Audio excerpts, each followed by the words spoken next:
The sun was low over the broken fields of old Earth. Dust floated in the air like faded memories. The soil no longer smelled like life.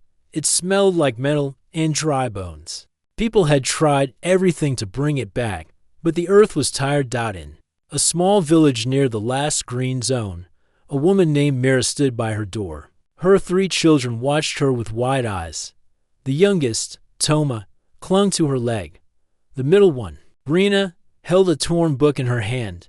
The oldest, Bren, looked at the sky like he was waiting for something to fall.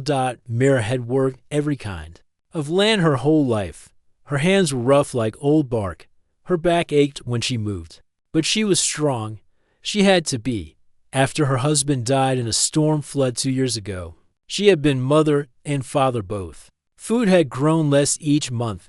The government rations were getting thinner. The green zone only fed the elites. People in villages like hers had to choose stay and starve, or leave and serve. That morning, a tall man in a black coat had stepped out of a silver carrier that landed near the town hall. He wore the badge of the Planetary Food Council.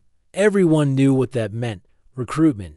The council needed farmers to go to new worlds. They call it the Omega Harvest Program. Mira had heard about it on the broadcast tower.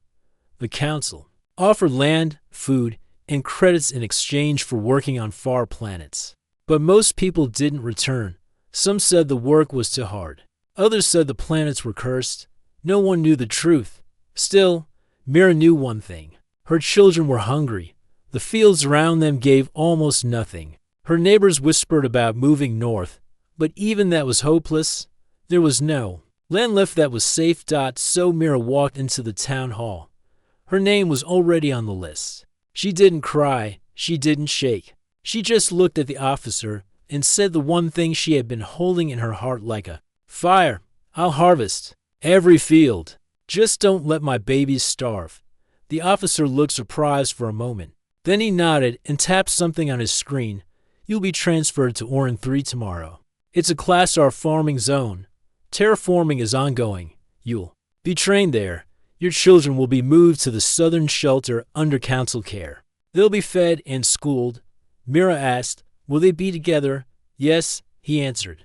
We guarantee family unity in shelter assignments. She looked him in the eyes. Promise me. I promise, he said. Mira left the hall with a folded slip in her hand. Her assignment. That night, she packed only what she needed: a picture of her children, her husband's old farming gloves, a small stone from their field. She tucked it all into a cloth bag. Her children slept beside her, holding onto her like leaves to a branch. She didn't sleep. She just watched them and whispered soft words they would not remember in the morning. At sunrise, the carrier returned. The villagers came to watch. Some gave her quiet nods. Others turned their eyes away. No one offered goodbye. They knew what it meant to leave. Mira hugged Toma, Rena, and Bren. She kissed their foreheads and told them to be brave. Toma cried and didn't want to let go. Rena asked if there would be books where she was going. Bren said nothing but held her hand tight before he stepped back. The officer led her to the carrier ramp. Before she entered, she turned back and spoke once more to the crowd. Her voice was steady. I made a promise, and I'll keep it. Inside the carrier, the air was cold. Rows of people sat strapped into metal seats. Some looked scared. Some looked asleep with their eyes open. Mira found her place and sat down. The engine started with a low hum that became a scream. The floor shook as the ship lifted off. She watched Earth shrink through the window. The green zone looked like a single leaf floating in dust. The rest of the planet was gray and brown. A tired body. They traveled through space for 2 days. Mira didn't talk much. She listened. People whispered about Orin 3, a planet with red soil, storms that could tear shelters apart, seeds that refused to grow, machines that failed. Some said it was cursed. Others said it was the future. Mira didn't believe in curses. She believed in hard work. If a planet had soil, it could be turned. If it had air, it could be farmed. That was what she had learned from her parents. That was what she would teach the stars. When the ship landed, the doors opened to a red sky. The sun was dimmer than Earth's. The air was thick and smelled like rust. A large camp stood in the valley, built from metal sheets and tall fences. Drones moved back and forth carrying crates. Soldiers and workers shouted commands. Everything looked busy but broken. A woman with a tired face handed Mira a gray uniform. "You'll start in Field Unit 12. Day shift. Report at first bell." Mira took the uniform. "Where do I sleep?" "Barrack 3. Bottom bunk if you're lucky." That night, she lay in a narrow bed. The walls rattled with wind. Somewhere outside, something howled. Mira held the picture of her children in her hands. She stared at their faces until her eyes closed. Morning came fast. The bell rang like a hammer. Mira dressed and walked to Field Unit 12. Rows of dry red soil stretched out before her. A broken cedar lay in the middle. The sun was already rising. No one smiled. She picked up a shovel. Her hands remembered the weight. Her back knew the rhythm. She dug, planted, covered, moved. Others worked around her, slower than she did. She didn't stop. As the sun crossed the sky, sweat ran down her face. Her fingers bled. Her knees ached. Still, she worked. A young man nearby asked, "Why are you going so fast?" She answered without looking up, "Because I promised." "Promised what?" "That I'd harvest every field." He didn't ask again. That night, Mira cleaned her hands and lay in bed. She didn't think of the pain. She thought of her children. She imagined them eating warm meals, learning to read, sleeping in clean beds. She had made a promise, and she would keep it, no matter what Orcs 3 had in store. Mira woke before the morning bell. The sky outside was still dark red, like burning clouds waiting for a signal. The wind made a low, moaning sound through the cracks of the metal walls. Mira sat up slowly. Her back hurt. Her hands were stiff, but she was used to pain. Pain meant she was alive and still working. She dressed in her gray uniform, tightened the boots, and tied her short hair with a piece of cloth. She carried no mirror. She didn't need to see her face. Her focus was the soil, the field, and the promise she had made. Outside, other workers gathered.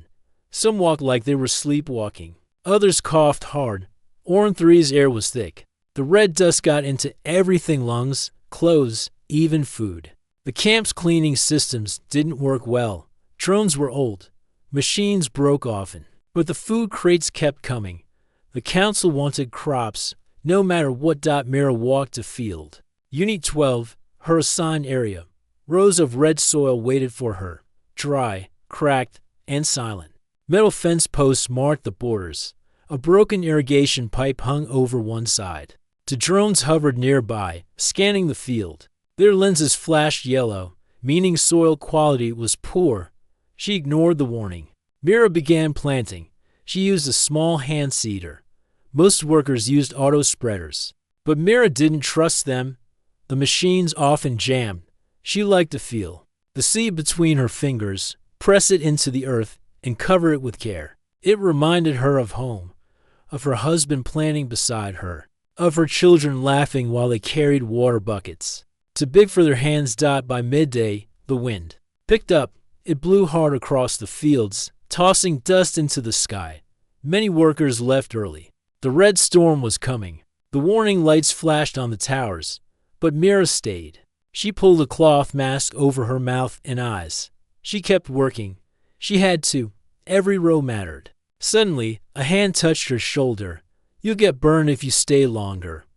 Voice said. Mira turned and saw the young man from the day before. He had a thin face and eyes like wet stone. His name was Laurel. "I've worked through worse." Mira said, "There's shelter near the edge. You can wait there until it calms. I can't waste time." Mira replied. He looked around. "No, one else was nearby." "Then I'll stay too," he said. They both continued planting. The storm came fast, roaring like a beast. The sky turned orange. Dust hit their skin like hot sand. But Mira didn't stop. Laurel stayed close. He shielded her when the wind got strong. After 2 hours, the storm passed. They returned to the barracks covered in red. Mira's face was scratched. Laurel's coat was torn. But their rows were finished. That night, as Mira sat cleaning her boots, Laurel sat beside her. "You work harder than anyone here," he said. I work for something, she replied. Your children? She nodded. I had a sister, Laurel said. She's on Earth. I sent my credits to her. She wants to be a teacher. Mira smiled faintly. Then work like you promised her to. The next day, the field leaders announced a surprise inspection. A higher officer from the council was arriving.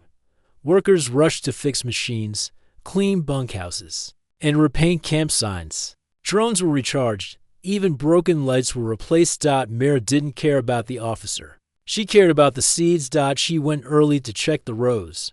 That's when she saw it. Near the far corner of the field, where the ground sloped slightly, something had changed. The soil looked darker there. The plant's small green stalks had grown faster than the rest. It had only been 3 days. Nothing should have sprouted yet. But here they were, thick, green, and strong. Mira knelt beside them. She touched the soil. It was moist and warm. Almost too warm. She looked up. A strange structure stood nearby. It had always been there, but no one talked about it. It looked like a group of black stones rising from the ground in a half circle. Covered in red dust, it blended into the landscape. But now, with fresh crops growing beside it, it looked different. She walked closer. The surface of the stones was smooth, but not natural. Lines ran across it like veins. Symbols faintly glowed when she touched it. She pulled her hand back quickly. Mira. A voice called. It was Laurel again. He jogged over. Did you see this? She asked, pointing to the plants. He nodded. I saw them yesterday. I thought maybe someone added fertilizer. I didn't. They both looked at the stones. You think it's doing something to the soil? Laurel asked. I don't know, Mira said. But I'm going to plant more near it. Laurel looked nervous. What if it's dangerous? What if it's our only chance? That evening, while others rested, Mira returned with more seeds. She planted quietly around the stones. She didn't tell the field leaders. She didn't trust them. If this was something powerful, they would use it the wrong way. Mira only wanted the crops to grow. For her children, for Laurel's sister, for the people who still believed in farming. The next morning, the inspection officer arrived. He wore a clean white uniform and dark glasses. He didn't speak much, just walked through the fields with guards behind him. When he reached Mira's rows, he stopped. These are growing, he said. Yes, sir, the field leader replied. Unexpected but promising. Get more samples. Test the soil. Focus. Labor here, the officer said. Mira stayed silent. She didn't mention the stones. Not yet. The officer left, but workers were told to double effort in that area. Over the next few days, the crops around the stones grew faster. Thicker roots, brighter leaves. No signs of rot. Other areas remained slow and dry. Whispers started. Some called the place Green Corner. Others called it the gift field. But Mira watched the stones. She saw their glow grow stronger each night. One evening, while checking the new plants, she saw something move under the soil. A small ripple, like something breathing. She stepped back. The soil still. She looked up at the stars. What had she awakened? Mira could not sleep. Her mind was full of questions. The strange stones and the plants growing so fast near them puzzled her. She wondered if the ground itself was alive in some way. She had never seen anything like this in all her years farming. On Earth, early the next morning, before the sun rose fully, Mira walked back to the Green Corner. The air was cool, but smelled of earth and something else she could not name. The red soil seemed darker now. The plants were taller. They're green.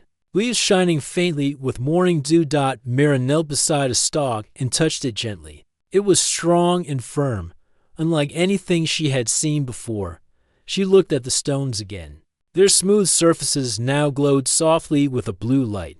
She pressed her palm to one and felt a slight warmth, as if the stones were breathing. Suddenly, she heard a noise behind her. It was Laurel. He had come to check on the plants too. What do you think is causing this? Mira asked him quietly. Laurel shook his head. I don't know, but it feels alive. Mira nodded. I think we are not just farming soil here. Something else is happening. They decided to test the soil around the stones more carefully. Mira took samples and brought them back to the camp's small lab. Scientists worked there, but were cautious about the strange plants. They called it an anomaly, but didn't understand it. Over the next days, Mira and Lara watched as the plants grew faster and healthier than the others. The green leaves spread wide, soaking in the weak sunlight. The roots dug deep into the red earth. It was as if the stones were feeding the plants with energy. But not all was well. One night, as Mira returned to her barrack, she saw a small group of workers whispering nearby. They looked scared and nervous. Mira walked closer. "Have you seen what's happening near the stones?" One man whispered. "Last night, some equipment stopped working. The drones flew away like they were scared." Another added, "I heard strange sounds coming from the ground, like breathing or moving." Mira frowned. "I haven't heard anything. Maybe you were too busy planting," the first man said. Sharply, Mira felt a chill. Was something dangerous there? She decided to stay close and watch. The next morning, as the sun rose over Orn-3's red plains, something unexpected happened. The plants near the stones began to shimmer. Tiny pulses of light moved from root to leaf. The ground around the stones seemed to hum softly. Suddenly, a worker screamed. Everyone turned to see a drone crashing into the soil. It spun wildly before. Falling silent, the workers ran away from the green corner. Mira stood her ground. She looked down and saw the soil ripple like a small wave. A faint blue glow spread through the earth. Reaching towards her boots, the ground felt warm and alive. She knelt and touched the earth. It felt soft and welcoming. She closed her eyes and listened. In her mind, images came like flashes. She saw a great forest, older than any she had known. Trees with shining trunks and leaves that glowed in the dark. Creatures moving beneath the soil, helping the plants grow. A balance between life above and below. Mira opened her eyes. Was this the story of Orn-3? She looked at Lara and said, "I think the stones are a part of the planet. They are alive. They want us to farm, but not like we do on Earth. We must learn their way." Lara nodded slowly. "But what if the others don't listen? What if the council wants only crops and power?" Mira sighed. "Then we will have to protect this place. For the planet, for the people." Days passed, and the crops at Green Corner continued to thrive. Other fields remained dry and weak. The council sent more workers to harvest the new plants. Mira showed them how to plant near the stones, but few believed her. One night, as Mira was resting, a loud noise woke her. She ran outside and saw red light flashing in the sky. The ground shook beneath her feet from the distance. Thick roots burst through the soil. They moved slowly, but with great strength. The workers screamed and ran. The roots twisted and grew, covering machines and fences. Mira stood frozen. The earth was waking. The living roots reached towards the camp, searching, testing. She knew then that Orn-3 was more than just a farm planet. It was a living world, and it was angry. But Mira had made a promise. Her children's faces filled her mind. She would fight to protect this new life and the future of all who depended on it. The red roots had burst from the ground like giant snakes, their thick bodies wrapped around machines, fences, and metal walls. The camp trembled with every slow, powerful movement. Workers shouted orders, but no one could stop the growing vines. The roots seemed alive with purpose. Mira stood at the edge of the chaos. Her heart pounded. She watched as the red earth rose and twisted. The living planet was waking from a long sleep, and it did not like what it saw. Commander Voss arrived in a hover vehicle. His face was hard and stern. He wore a uniform full of medals. The council had sent him to control the situation. "We must continue the harvest," he said sharply. "Food is critical. The people on Earth depend on us, no matter the cost." Mira shook her head. "This is not a field anymore. The planet is alive. It is defending itself." Voss laughed. "Planets do not defend. Machines do. Our technology will handle this." He ordered more drones and workers to clear the roots. Heavy machines started cutting the vines. But the roots moved quickly, snapping metal like twigs. Suddenly, one root lifted a drone and crushed it. Sparks flew. The workers froze. The red Earth had strength no machine could match. Mira stepped forward. Stop this. We need to listen. If we keep fighting, we will lose everything. Voss ignored her. This is a mission. Complete the harvest. Return with food. As the roots grew, the sky darkened. Thunder rolled. The storms of Orin 3 were coming. But this time, nature and the planet fought together. Mira ran to the green corner. The crops near the stones swayed in the wind, but they stood strong. The glowing stones pulsed with light. Mira placed her hand on one. We must find a way to calm the planet, she whispered. For all our sakes. Suddenly, a worker screamed. The ground cracked near the edge of the field. From the earth rose a massive creature made of roots and soil. It's glowing. Eyes looked down at the camp. It moved slowly but powerfully. It was the planet's guardian. The workers scattered in panic. Commander Voss shouted orders to fire weapons, but the creature waved its arm. A shockwave knocked people off their feet. Machines broke and fell silent. Mira watched, stunned but determined. This creature is the planet's protector, she said. It wants balance, not war. Voss turned to her. You are a farmer. This is not your fight. But it is, Mira said, because if we don't listen, none of us will survive. That night, the camp was quiet except for the low hum of the stones. Mira sat by the fire with Lauro and a few others who believed her. We can't fight this with machines, Lauro said. We need to find a way to talk to it. How? Mira asked. I don't know yet, but the stones respond to us. Maybe they can help. Mira nodded. We have to try. The next day, the council sent a message. More forces were coming. They demanded the harvest continue at full speed. Mira felt the weight of her promise. She had said she would harvest every field. But now, the cost was more than she had imagined. She looked at the young plants glowing near the stones. They held the key to survival. We must learn from this planet, she said. Not just take. Lauro smiled. Maybe this is a new kind of farming. One where we work with life, not against it. Mira stood tall. The future was uncertain, but she would fight to keep her promise and protect her children, whatever the cost. The camp was silent in the early morning. No machines moved. No workers spoke. The sky above Orin 3 was dark with heavy clouds, but the silence felt heavier than the storm. After the rise of the root creature, no one dared go near the green corner. The fields lay untouched, even though the crops were still growing fast. Mira stood outside her barrack, watching the horizon. She had not slept. She had spent the night thinking about her children. Were they still safe? Were they still being fed? She had made a promise to them. She would not break it now. Lauro walked up beside her. His face looked tired, but his eyes held a quiet strength. The others are afraid, he said. They should be, Mira replied. We've been treating this planet like a dead rock, but it's alive, and it's angry. The council still wants the harvest. Mira nodded. Then they'll destroy everything trying to take it. Lauro hesitated. There's something else. I went back to the stones last night, just for a few minutes. They were glowing brighter. I touched one, and I saw visions. Not like dreams, more like memories. What did you see? Mira asked. I saw people, alien people. They were farming this land a long time ago, but they worked with the planet. They didn't take too much when they tried to control the soil. The roots rose against them. That's what happened before. That's what's happening again. Mira looked at the green corner.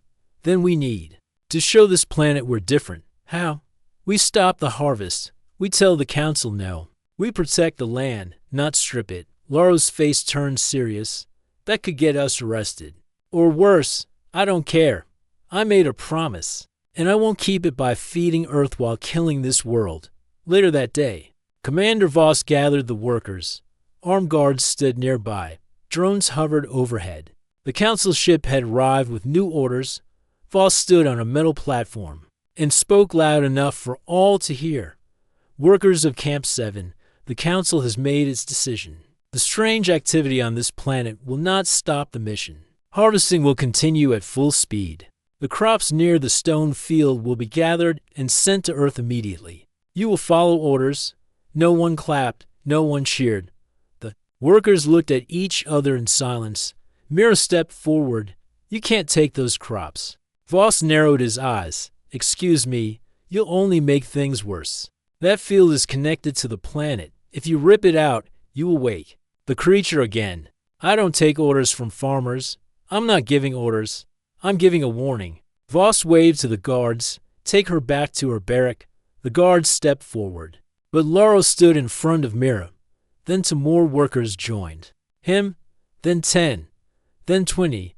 They all faced the guards with calm strength. She's right. One worker said. We all saw what happened. You can't fight a living planet. Another added. Voss clenched his fists. You are all under council law. Mira stepped forward. Then punish me, not them. The ground beneath them began to hum. Everyone, stop moving. A low rumble echoed across the field. The soil near the green corner shifted. Something was rising again. The giant root guardian pushed through the earth. Its massive body moved slowly, but firmly. It didn't attack this time. It stood still, watching. Then it raised one long arm and pointed toward the stones. The stones began to glow brighter. A soft wind blew through the field, touching the crops. The people and the machines. Mira walked toward the stones. No. Voss shouted, stay back. But no one stopped her. She reached the nearest stone and placed her hand on it. A sudden wave of light flowed through her body. She saw more visions, fields full of harmony. Roots guiding the soil, people farming, in peace with the land. Then she saw the future, a choice. One path showed war, burning fields, broken machines, and lifeless ground. The other showed balance, slow growth, care, and life for both worlds. She pulled her hand back and turned to the crowd. This planet is offering us a second chance. It doesn't want to fight. It wants to live. It will share its strength if we learn how to listen. The workers remained silent, but their eyes were full of thought. Voss stepped forward again. You're trying to stop a mission that feeds millions. You'll doom Earth for a few plants on a strange planet. No, Mira said. I'm trying to save both. Lightning flashed in the sky. The storm was coming. But this time, it felt different. Not a warning, but a cleansing. Mira faced the workers. If we work with the planet, not against it, we can build something better. Not just for Earth, for everyone. This is not the end of farming. It's a new beginning. Laurel stepped beside her. We stand with her. One by one, more workers stepped forward. Even some guards lowered their weapons. Voss stared in disbelief. You've all gone mad. No, Mira said. We've finally woken up. The storm broke. Rain fell hard on the red soil. But the green corner held strong. The crops danced. In the wind, the guardian lowered its arms and slowly sank back into the earth. The planet was listening, and it was waiting. Rain poured from the sky like a blessing, for the first time since Mira arrived on Orin 3. The soil did not crack or crumble beneath her boots. It soaked in the water and stayed firm, as if it understood, as if it agreed. Mira stood in the middle of the green corner. The wind blew softly now. The glowing stones no longer pulsed with danger, but with calm energy. The workers stayed back, unsure of what to do next. The machines had stopped. The drones floated silently, watching. Laurel walked up to Mira. He wiped the rain from his face and looked at the crops. They're still growing, he said. Even in this weather. They're alive because we didn't force them, Mira replied. We listened. Commander Voss stood at the edge of the crowd. His uniform was soaked, and his anger was clear, but he said nothing. He saw the root creature return to the ground.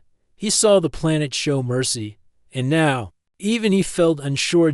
Mira turned and walked back to the largest stone. Its surface glowed gently under her palm. She closed her eyes. Again, visions came bright, clear, and strong. She saw alien hands planting seeds in harmony. She saw people living with the soil, not over it. And then she saw the same people trying to control the land, burning, forcing, digging too deep. That was when the planet had answered with roots and storms. That was when it decided to sleep again, burying its voice. Until now, Mira whispered, "Can you hear me?" The glow round the stone brightened. Then, For the first time, she heard a sound not with her ears, but inside her mind. A voice, deep and calm, like trees speaking slowly through time. You do not take, you give. I will give, she said.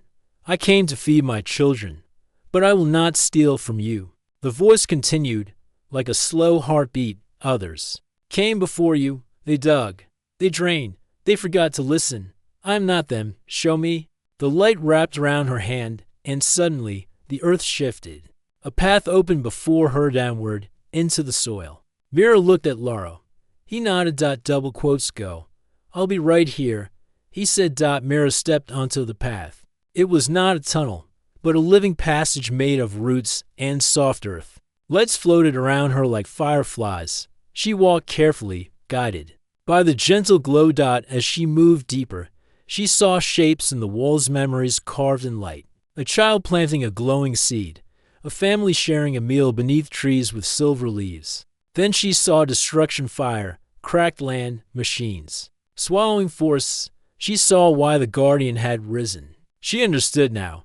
Finally, she reached a wide chamber at the center of the underground path. In the middle stood a large crystal, covered in vines. It pulsed with life.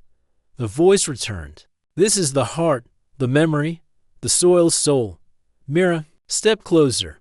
What do you want from us? To learn, to share, to grow. We want the same.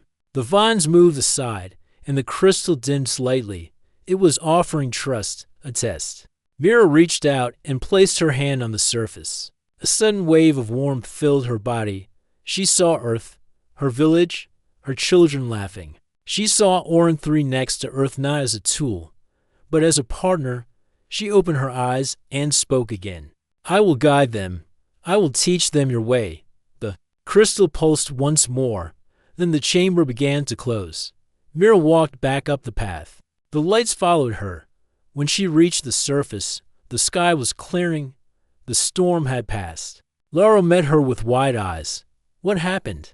I heard the planet, Mira said, and it hurt me. She turned to the workers. This is not just a world to harvest. It is a world that remembers. If we farm with care, it will feed us. If we fight it, it will stop us. One older farmer stepped forward. But how do we know what to do? Mira looked at the glowing stones. We start simple. We let the land guide us. No machines, no forced growth. Only what the soil allows. Another worker asked, in the council. She glanced at Commander Voss. He was quiet, his face unreadable. Then he spoke. I saw what happened. I cannot explain it, but I know force will not win here. If this planet offers a way, we should follow it. Surprised whispers moved through the group. Mira said nothing. She just walked to the center of the green corner and knelt down. With steady hands, she planted a seed in the soil. This time, the soil glowed gently around it. Laura joined her. Then the others followed. Together, they began a new kind of farming, not with noise and speed, but with listening and care. As the sun rose again, brighter than before, the roots beneath the surface slept peacefully. Mira looked at the sky. She thought of her children. Soon, she would send them a message. Not just that she was alive, but that something better had begun, and she had helped plant it. The days on Orin 3 passed slower now, but the change was clear. The machines had gone silent. The land was no longer shaking with fear. The vines no longer fought. Instead, green patches appeared across the field, quiet and strong. The planet had accepted them, or maybe it had forgiven them. Mira walked through the green corner each morning with steady steps. She carried a small basket, not filled with tools, but with seeds that had been touched by the glowing stones, seeds that grew with trust. She no longer wore gloves. She liked to feel the soil with her bare hands. It felt warmer now. It felt like home. The others had followed her lead. Laurel had taught new workers how to plant with care. Small groups took turns tending to the crops. They no longer rushed. They watched. They waited. They listened to the land before touching it. One day, Mira stood at the top of a hill near the field. She looked out over the valley, where machines once roared. Now tall plants swayed in the wind. A soft light danced across the tops of the leaves. The stones glowed gently, like they were breathing. She looked up at the sky. Earth was still far, but not forgotten. Every night, she sent a message to her village through the long-range comms. The system was slow, but her words always made it through. She told them about the roots, about the living soil, about the voice of the planet. And most of all, she told them not to be afraid. Her messages always ended the same way. I promise to feed them. I will not break that promise. That evening, a reply finally came from Earth. It was short, but it made her eyes fill with tears. We hear you, we believe you, and we're proud of you. The voice was from her eldest daughter. The next day, the council sent another ship to the surface. This time, it did not bring weapons or more harvest machines. It brought new scientists, quiet ones, with notebooks and kind eyes.